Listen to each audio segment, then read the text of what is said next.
Hello my dear student, this is Sonia Kaushik and you are watching my YouTube channel K C biozone. और आज की video में हम discuss करेंगे life process and life process के कुछ इंपॉर्टेंट टॉपिक्स।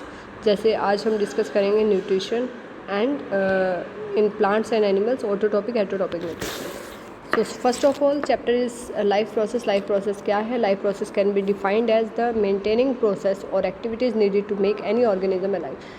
किसी भी ऑर्गेनिज्म को ज़िंदा रहने के लिए जो भी प्रोसेस की ज़रूरत होती है, जैसे कि न्यूट्रिशन, रेस्पिरेशन, ट्रांसपोर्टेशन, एक्सक्रीशन, इन सभी को मिला करके हम क्या बोलते हैं? Life process. जितनी भी रिएक्शन लिविंग ऑर्गेनिजम्स को अंदर होती है, आपको पता है, उसको हम मेटाबॉलिक प्रोसेस बोलते हैं, मेटाबॉलिज्म। चाहे वो कैटाबॉलिक एक्टिविटीज़ है, कम्प्लेक्स से सिंपल चीज़ों का बनना, या एनाबॉलिक एक्टिविटीज़ है, सिंपल टू कम्प्लेक्स चीज़ों का बनना। तो सबसे पहले फर्स्ट टॉपिक को हम डिस्कस करते हैं न्यूट्रिशन। न्यूट्रिशन क्या बेटा? It is the process by which organism Uptake their energy for their growth, Uptake food and obtain energy for their growth, repair and maintenance of reproduction. In other words, you can also say the process by which organism obtain necessary raw materials like nutrients for continuation of their life. ठीक है। अब nutrition जो वो लेते हैं, food जो वो ले रहे हैं, उससे उनको न्यूट्रिएंट्स भी मिल रहे हैं, एनर्जी भी मिल रही है। So nutrition is basically of two types, autotrophic nutrition and heterotrophic nutrition. Autotrophic nutrition क्या है? It is a mode of nutrition in which organism can prepare its own food, जिसमें प्लांट्स अपना फूड खुद पे प्रिपेयर कर सकते हैं, या कुछ बैक्टीरिया है जो अपना फूड खुद प्रिपेयर। लाइट से करेंगे तो दैट इज़ फोटोसिंथेसिस, केमिकल से करेंगे तो दैट इज़ कीमोसिंथेसिस, राइट। फिर हम बात करेंगे ऐसे organism that have autotrophic mode of nutrition, they are called autotrophs. उनको हम ऑटोटॉप्स कहेंगे। जैसे कि बात करेंगे हम प्लांट्स की, या cyanobacteria that can undergo photosynthesis. ऐसे ही कुछ बैक्टीरिया हैं जो केमिकल की हेल्प से अपना एनर्जी लेते हैं, जैसे कि आयरन बैक्टीरिया, सल्फर बैक्टीरिया, या नाइट्रीफाइंग बैक्टीरिया। हेटेरोटॉपिक बैक्टीरिया की बात करें या हेटेरोटॉपिक न्यूट्रिशन की बात करें, it is a mode of nutrition in organism obtain their energy from another organism like other animal और फूड। उन दूसरों पे डिपेंडेंट होता है, खुद अपना फूड प्रिपेयर नहीं कर सकता।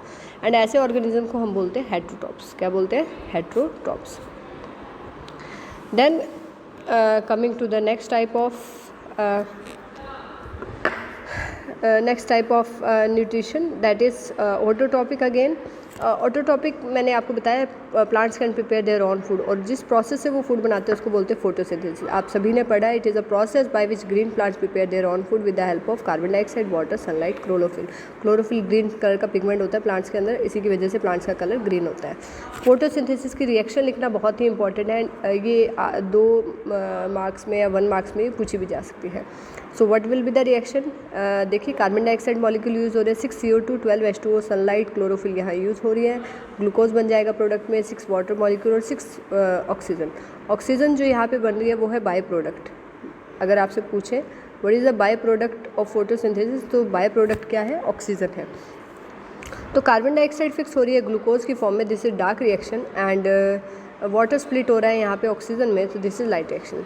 साइट ऑफ फोटोसिंथेसिस कहाँ होती है प्लांट्स में? तो क्लोरोप्लास्ट है। It is a type of plastid, इसीलिए इसको किचन ऑफ प्लांट सेल भी बोलते हैं, साइट ऑफ फोटोसिंथेसिस भी बोलते हैं। क्लोरोप्लास्ट का स्ट्रक्चर देख लीजिए, डबल मेम्ब्रेन स्ट्रक्चर है, ठीक है। और इसके अंदर ये स्टैकिंग लाइक कॉइन स्टैकिंग जैसे स्ट्रक्चर हैं, जिसको ग्रेना बोलते हैं। इंडिविजुअल स्ट्रक्चर को थाइलाकॉइड बोलते हैं, और जो इनको कनेक्ट कर रही है ये फ्लैट स्ट्रक्चर, इनको स्टोमा लेमिले बोलते हैं। बाहर वाली मेम्ब्रेन को आउटर मेम्ब्रेन, अंदर वाली मेम्ब्रेन को इनर मेम्ब्रेन, और यहाँ जो बीच में जो फ्लूइड प्रेजेंट है इसको बोलते हैं हम लोग स्ट्रोमा। सो अगर हम फोटोसिंथेसिस की बात करें, so it is divided into 2 main phase, light reaction and dark reaction. Light reaction जो लाइट की प्रेजेंस में होगा, डार्क जो एब्सेंस में होगा। लाइट रिएक्शन कहाँ होता है स्टूडेंट्स? थाइलाकॉइड मेम्ब्रेन में, ठीक है। और डार्क रिएक्शन कहाँ हो रही है? स्ट्रोमा के अंदर। तो ये साइट आपको पता होनी चाहिए, कॉम्पिटिटिव एग्जाम्स में भी they can ask site. Chlorophyll क्या है? क्लोरोफिल आपको पता है, green pigments in plant. Actually chlorophyll क्या करता है? क्लोरोफिल ए स्पेसिफिकली मैं बात करूँगी, वैसे तो डिफरेंट टाइप ऑफ क्लोरोफिल होते हैं, लेकिन chlorophyll A is a principal pigment. It absorb blue and red light and it reflects green colour. और अगर नीट की बात करें तो नीट में कुछ क्वेश्चन आ जाते हैं, name and organelle that have third membrane system. तो थाइलाकॉइड है, क्योंकि आप देखिए क्लोरोप्लास्ट में outer membrane, inner membrane, already 2 membrane present है, तो एक थाइलाकॉइड मेम्ब्रेन, तो टोटल 3 मेम्ब्रेन्स यहाँ पर प्रेजेंट रहते हैं। नेक्स्ट हम बात करेंगे क्लोरोप्लास्ट की। Chloroplast is also called semi autonomous organelle, क्योंकि chloroplast have their own circular DNA. Chloroplast के अंदर सर्कुलर डीएनए भी होता है। And one more important thing, अगर हम बात करें क्लोरोप्लास्ट की, तो it is believe to have prokaryotic origin, क्योंकि इसके पास राइबोसोम्स हैं, इसके पास सर्कुलर डीएनए है। दोनों ही करैक्टर मिलते हैं किससे? प्रोकैरियोट से, तो वी कैन बिलीव या वी कैन टेल कि they have prokaryotic origin. Next बात करते हैं हम लोग लाइट रिएक्शन और डार्क रिएक्शन की। मैंने आपको बताया photosynthesis is divided into 2 parts, light reaction, dark reaction. So light reaction that occurs in presence of light and dark reaction occurs in absence of light. What is the site of light reaction? Thylakoid membrane. Site of dark reaction, that is stroma. ATP and NADPH2 assimilatory power है जो बनती है day time में। ATP adenosine triphosphate, NADPH2 की full form है nicotinamide adenine dinucleotide hydrogen phosphate. ठीक है, तो ये जो एसिमिलेटरी पावर डे टाइम में बनी है, रात को ये यूज़ होगी कार्बन डाइऑक्साइड फिक्सेशन के लिए। लाइट रिएक्शन में ऑक्सीजन रिलीज होती है क्योंकि वाटर स्प्लिटिंग होता है। यहाँ पे आप नोट कर सकते हैं कि कौन से आयन्स हैं जो इसमें हेल्प करते हैं वाटर स्प्लिटिंग में। तो मैग्नीशियम आयन है और क्लोरीन, मैग्नीशियम नहीं सॉरी मैग्नीज, मैग्नीशियम की जरा आप करेंगे इसको मैग्नीज Mn। मैग्नीज और chlorine play very important role in photolysis of water. चलिए, कोई शुगर यहाँ पे नहीं बन रही है क्योंकि वाटर स्प्लिट हो रहा है यहाँ पे। डार्क रिएक्शन में आपको पता है कोई ऑक्सीजन रिलीज नहीं होगी लेकिन ग्लूकोज फॉर्मेशन होगा, यानी कि you can say sugar formation occurs. Amoeba में न्यूट्रिशन की बात करते हैं। अमीबा आपको पता है एक यूनिसेलुलर ऑर्गेनिज्म है, protozoan holozoic mode of nutrition है, यानी कि फैगोसाइटोसिस करता है। फैगोसाइटोसिस का मतलब है कि पूरा का पूरा फूड ये एनगल्फ कर लेता है। ठीक है, पूरा का फूड इनगल्फ कर लेता है। सपोज दिस इज़ अमीबा, आप देख सकते हैं इसके ये फिंगर जैसे स्ट्रक्चर जो आपको नज़र आ रहे हैं, दिस इज कॉल्ड सीडोपोडिया और फॉल्स फीट। तो ये फूड को एनगल्फ कर लेगा, फिर अंदर इसके फूड वैक्यूल बन जाएगा। अल्टीमेटली डाइजेशन के बाद ये वेस्ट मटेरियल को बाहर रिलीज़ कर देगा, exocytosis.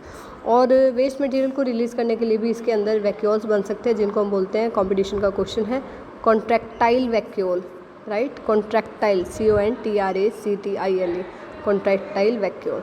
So this is all about lecture 1, जिसमें हमने डिस्कस किया what is life process, what is nutrition, modes of nutrition, autotrophic, heterotrophic. और ऑटोटॉपिक मोड ऑफ न्यूट्रिशन को हमने कंप्लीट किया जिसमें हमने डिटेल में किया photosynthesis, structure of chloroplast and phases of photosynthesis, light reaction and dark reaction. Heterotrophic nutrition हमने start कर दिया जिसमें आज हमने पहला टॉपिक किया है nutrition in amoeba. In our next class we are going to discuss with notes. ठीक है, these are hand written notes, so you can note it down in your notebook, that will be helpful in exam. In next video I am going to discuss nutrition in human being with all glands and all their secretions. So till then, stay tuned. Goodbye. Don't forget to like, share, subscribe. Goodbye.